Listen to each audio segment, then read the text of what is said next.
नमस्कार, मैं डॉक्टर सुनील जिंदल हूँ।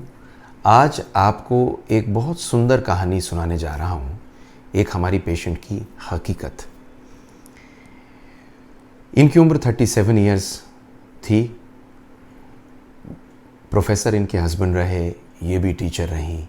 हमारे पास आए, हमारे पास आके बोले मेरी उम्र 37 इयर्स हो गई है और मुझे बताया हुआ है कि मेरे अंडे कम बनते हैं, मुझको बेबी चाहिए अपना।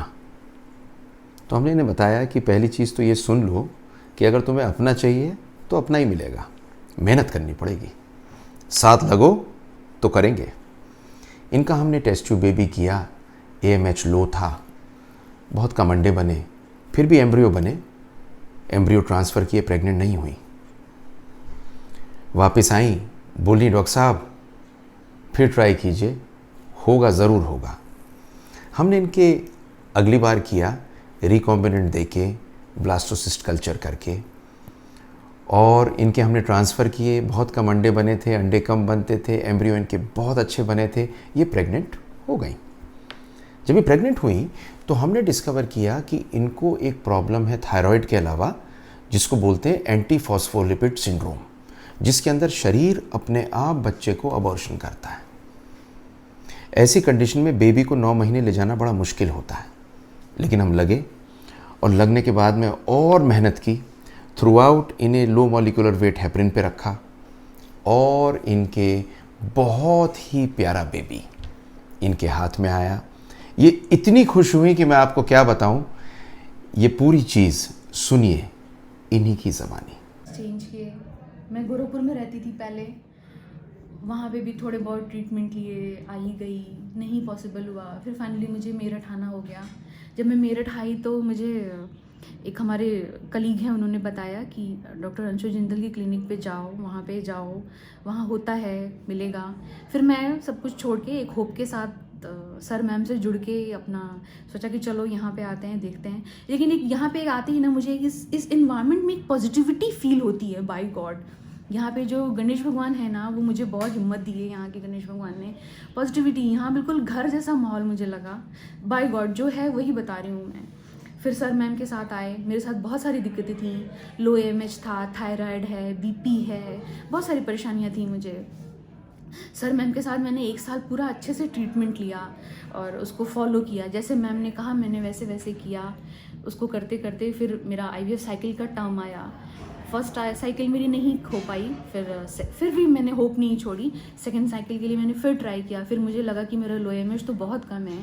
पहली बार एक ही साइकिल में मेरे अच्छे एम्ब्रियोज बने थे 4, लेकिन लो AMH के कारण फिर 2 ही एम्ब्रियोज बने। फिर भी मैं एक उम्मीद के साथ कि चलो इस बार तो ज़रूर होगा, और उसी पॉजिटिविटी के साथ सर मैम पे बिलीव करके और उनकी बात को मान के समझ के मैंने सब कुछ फॉलो किया। जैसा जैसा वो कहते गए मैं करती गई। बीच बीच में डर भी लगता रहा कि पता नहीं, दिक्कतें आती रहीं, मेरा ब्लीडिंग शुरू हो गई, बहुत सारी दिक्कतें हो गई मुझे। फिर भी मैम पे भरोसा करके मैंने जैसे मैम ने कहा मैंने वैसे किया, करती गई। और आज फाइनली ये दिन आया है कि मेरे पास मेरी ये बच्ची है। मैं तो चाहूँगी कि सर ही इसका नाम रख दें तो मेरे लिए और आसान हो जाएगा।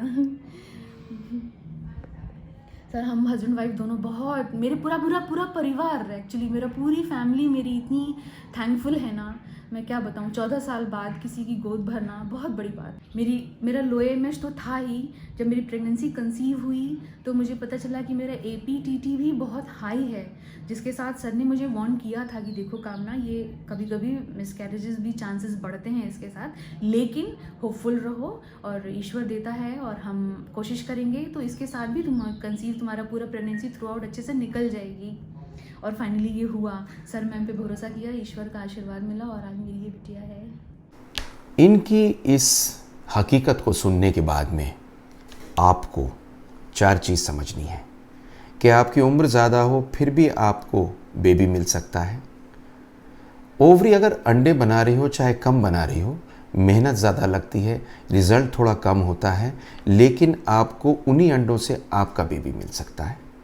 मुश्किल काम है, लेकिन मुश्किल काम करने में ही तो मज़ा है। तीसरी चीज़, जहाँ चाह होती है वहीं राह होती है।